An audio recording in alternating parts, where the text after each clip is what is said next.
আমাকে তুমি এডিট করতে দিচ্ছ না, না? হাত ধরে নিচ্ছে শুধু মোবাইলটা নেওয়ার জন্য। ওদিকে মা ঘুমাচ্ছে, এদিকে মেয়ে উঠে বসে আছে। তো আমি তাড়াতাড়ি এডিট করে নিই, অনেক কাজ বাজ পড়ে আছে। আমার হাতটাকে দেখো ধরে নিয়েছে, দেখো এই 2 হাত ধরে নিচ্ছে, আর মোবাইলটাকে 2 হাত ধরে নিয়ে মোবাইলটাকে টানছে। এ কত দুষ্টু, ছাড়ো। থাম্বনেলটা বানিয়ে, থাম্বনেলটা বানানো হয়নি না, থাম্বনেলটা বানালেই তো হয়ে যাবে, তো অনেক কাজ আছে আমার। এর অবস্থা দেখেছো? দেখো এই যে আমার হাত থেকে ফোন নিবে, আমাকে এডিট কিছুতেই করতে দেয় না। ফোনটা নেওয়ার জন্য পাল্টি খেয়ে গেছে। দেখো, ওই দেখি মুখটা দেখি তোর। হ্যাঁ, ফোন নিবি তুই? ফোন এখন থেকে ফোন নেওয়ার তোর ইচ্ছা হয়েছে?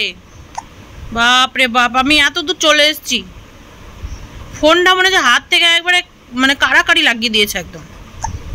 এ রে দুষ্টু, একটা ডিগবাজি খেয়ে নিল ফোন নেওয়ার জন্য। Hi friends, good morning. কেমন আছো তোমরা সবাই? আশা করছি ভালো আছো। শম্পা লাইফস্টাইল ব্লগে তোমাদের অনেক অনেক স্বাগত। তো দেখো, এখন তো আমি রেডি হয়ে গিয়েছি।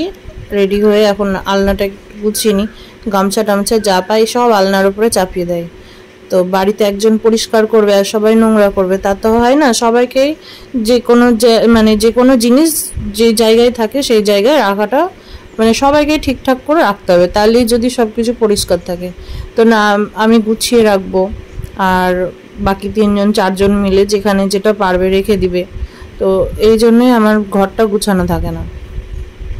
তো এখন আমি কুর্তিটা পরে নিয়েছি, কারণ হচ্ছে কুর্তিটা আজকে কেচে দেবো, 3-4 বার পরা হয়ে গিয়েছে এই গরমে ঘামে। তো ভাবছি যে এখন পরে বাজার যাব। তো বরকে উঠালাম, বললাম যে একটু মাছ টাছকে নিয়ে আসবে, তাহলে আজকে বুধবার, তো মাছ রান্না করব। তো বললো ঠিক আছে নিয়ে আসবো।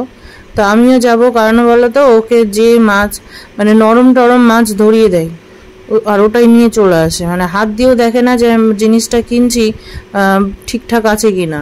তো সেই দিন এতটাই মাছ খারাপ দিয়েছিল যে অর্ধেকটা মাছ আমি ফেলে দিয়েছিলাম, আর অর্ধেকটা বেছে রান্না করেছি। তবুও আমি তো দুপুরে একটু খেয়েছিলাম আর খেতে পারিনি।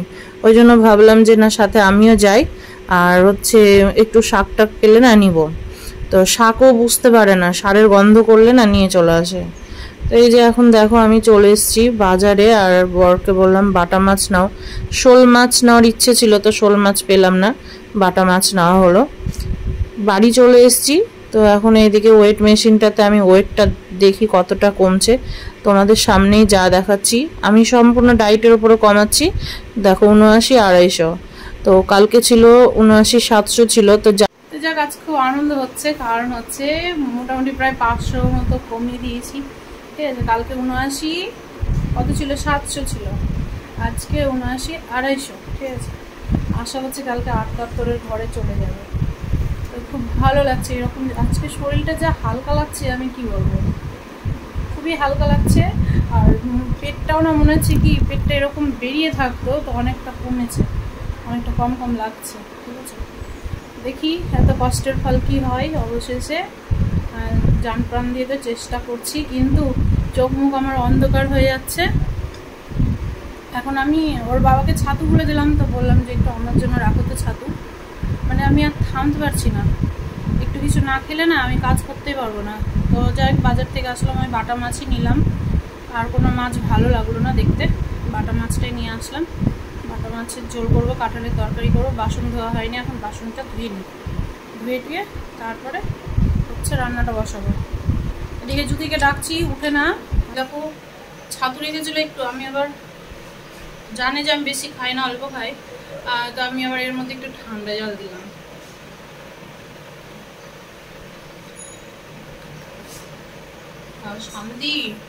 শান্তি পাচ্ছি ঠান্ডা জল দেওয়া আছে যে। ঠান্ডা জল খাই না আমি, শরীরেরও ক্ষতি, ওই জন্য খাই না। একটু দিলাম, ছাতুর ঘোল বলে কথা।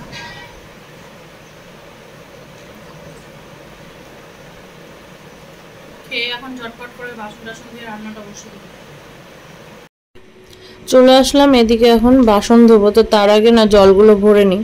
এখন ঠান্ডা জল ফ্রিজে রাখতে হচ্ছে, মানে ওর বাবা মানে ঠান্ডা জল একটু মিশিয়ে খায় আর দোকানেও নিয়ে যায়, তো সেই জন্য জল এখন এক্সট্রা ভরে ভরে রাখতে হয়। তো কেউ না যাকেই বলি সেই বলে কি ভরছি, পরে ভরছি। তো এখানে জলগুলো ভরে রাখলাম আর এখন আসলাম বাসন ধুতে। তো এদের দুই বোনকে যদি একটা কথা বলি না, এই বলবে তুই কর, ওই বলবে তুই কর, এইরকম করে ওদের ঝগড়া তো লাগতেই থাকে। আর এদিকে আমার হয়ে যায় কষ্ট।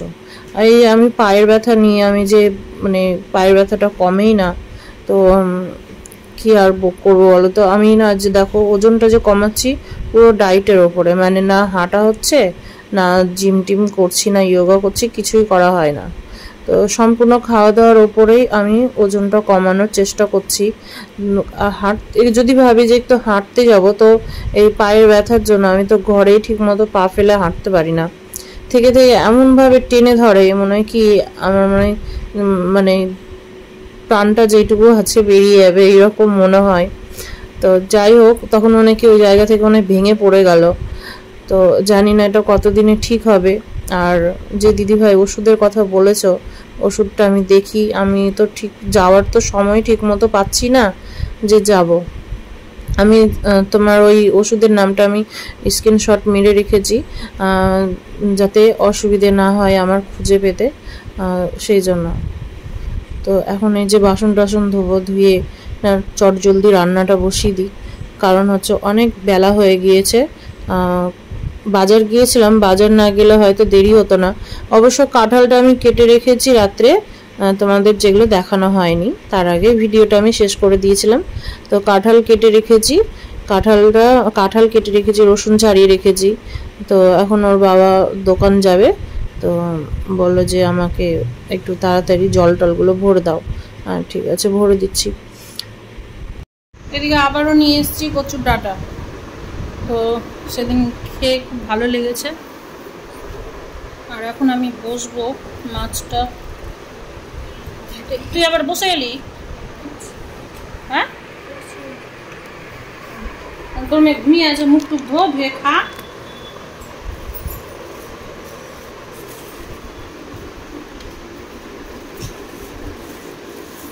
এই হচ্ছে বাটা মাছ নিয়ে আসলাম, মাছটাকে কেটে নেই, তারপরে রান্না বসাই। জলে ছেড়ে দিলাম, নাহলে না গাগুলো শুকিয়ে যাবে, এত কড়া রোদ পড়েছে। কি সুন্দর লাগছে দেখতে মাছগুলো। চাকু দিয়ে আর কাঁচি দিয়ে কাটবো। বটি আর বের করলাম, বটিটা ধুতে হবে, কাঁঠালের আঠা লেগে গিয়েছে।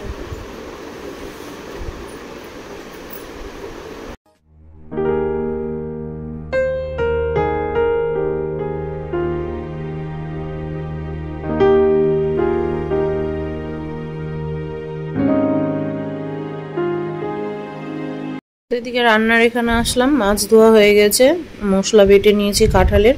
তো আমার না জানো এঁচোড়ের থেকে কাঁঠালের যে তরকারিটা, মানে কাঁচা কাঁঠাল, সেই তরকারিটা আমার ভীষণ ভালো লাগে খেতে। আমি এঁচোড় না খেতে পারি না, কেন জানি না। আমার এঁচোড় না মনে হচ্ছে মানে কেমন একটা আমাকে গন্ধ লাগে, আমার ভালো লাগে না এঁচোড়টা। তো কাঁঠালের তরকারি ভালো লাগে। ফ্রিজে না চিংড়ি মাছ আছে, তো চিংড়ি মাছ দিলাম না, মানে বাটা মাছ রান্না করছি, তো একদিনে দুই রকম মাছ করব না, সেই জন্য। তো চিংড়ি মাছটা, কাঁঠাল তো এখনও অনেকটা আছে, তো আর একদিন কাঁঠাল চিংড়ি করে নিব, বা কালকেও করতে পারি। তো কাঁঠালটা একটু বেশি করে করলাম, যদি এদের ভালো লেগে যায়, রান্না যদি ভালো হয়, তাহলে ব্যাস রাত্রেই পাওয়া যাবে না জানো। তো কাঁঠালটা অনেকটাই আমি কেটেছি, আর কাঁঠালটা এত সুন্দর ছিল, এত সুন্দর পেয়েছি যে কি বলবো। তো কাঁঠাল আমার বড় না চিনতে পারে না, আমি আবার মানে ওকে বললাম যে তুমি কাঁঠাল চিনতে পারবে না, তো সত্যিও কাঁঠাল চিনতে পারে না। তো আবার আমি সাথে গেলে মানে কাঁঠালটা একটু ভালো দেখে, মানে আমি বুঝতে পারি ভালোটা। তো এদিকে মশলাটা বাটা হয়ে গেছে, তো এখন দিয়ে নেব। আর তখন আমি পেঁয়াজ কাটছিলাম একটা ঢাকনাতে, কারণ হচ্ছে চপার বোর্ডের ওপরে না এত কিছু চাপানো আছে যে লাস্টে আমি ওই একটা ঢাকনাতে আমি চপার বোর্ডটা আবার বের করবো, থাক। তো সেই জন্য আমি একটা ঢাকনাতে পেঁয়াজ কাটলাম। তো মাংসর মতো করে করব কাঁঠালের তরকারিটা। এখন মশলাটা কষানো হচ্ছে, তারপরে আবার এই বাটা মাছের টক রান্না হবে। আম আছে কাঁচা আম, সেই বাটা মাছের টক রান্না করব।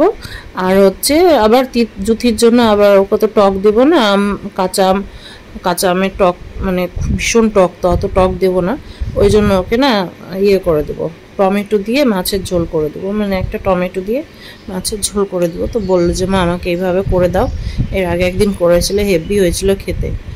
ঠিক আছে, তো সেইভাবেই করে দিব। তো এখন তাড়াতাড়ি করছি, আর ওর বাবা আবার চলে আসবে। আজকে দাদু রং বন্ধ রেখেছে, দাদু গিয়েছে আজকে মানে চুলদাড়ি সব মানে কাটবে, সেই জন্য।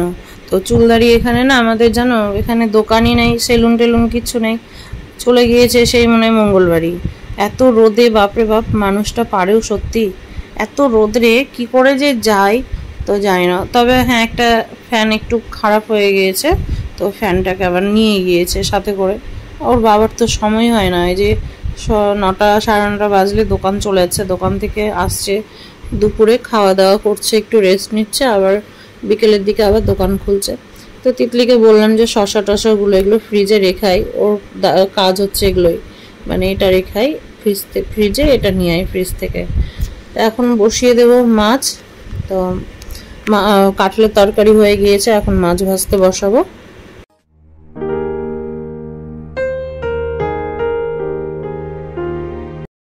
তো এদিকে দাদা চলে এসছে দোকান থেকে, আর তরমুজ কেটে রেখেছিলাম। আমি তো রান্না করি আর একটা করে খাই, কারণ হচ্ছে বসে যে খাবো তার সময়টা পাই না, ওই জন্য কেটে রেখে দিই সাইডে, আর একটা করে খাই। তো দাদু, আমাদের বাড়িতে তরমুজ কেউ খায় না সেরকম, মানে জুথি তিতলি খায় না, আমি আমার বর আর দাদু খাই, ব্যাস। তো একটা তরমুজের অর্ধেকটা কাটি, আর অর্ধেকটা আবার পরে, মানে একটা তরমুজ 2 দিন হবে এরকম। এখন মাছটা ভাজতে বসালাম, আর ওর বাবা এখন তরমুজ খেয়ে জানি না আবার কোন কাজ করবে। আজকে তাড়াতাড়ি চলে এসছে বাড়ি, তো বলছে কি ওপরে যে বাংকার আছে সে বাংকারটা পরিষ্কার করব, আর যত যা আছে সব বের করে বিক্রি করে দেবো। আর সে বাসনগুলো, ও তো বলছে হ্যাঁ বাসনগুলো, মানে আমাকে রাগাচ্ছে আর কি। তো বাসন না, এখানে তো আমার শাশুড়ি মায়ের বাসন আছে অনেক, তার মধ্যে আমি আগে এত বাসন কিনেছি ভবিষ্যতের কথা ভেবে যে কি বলবো, প্রচুর বাসন হয়ে গিয়েছে না।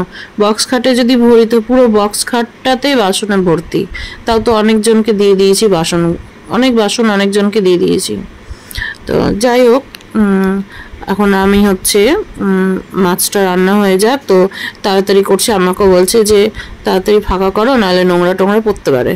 তা ঠিক আছে, তার মানে আমার আজকেও হয়ে যাবে বেলা।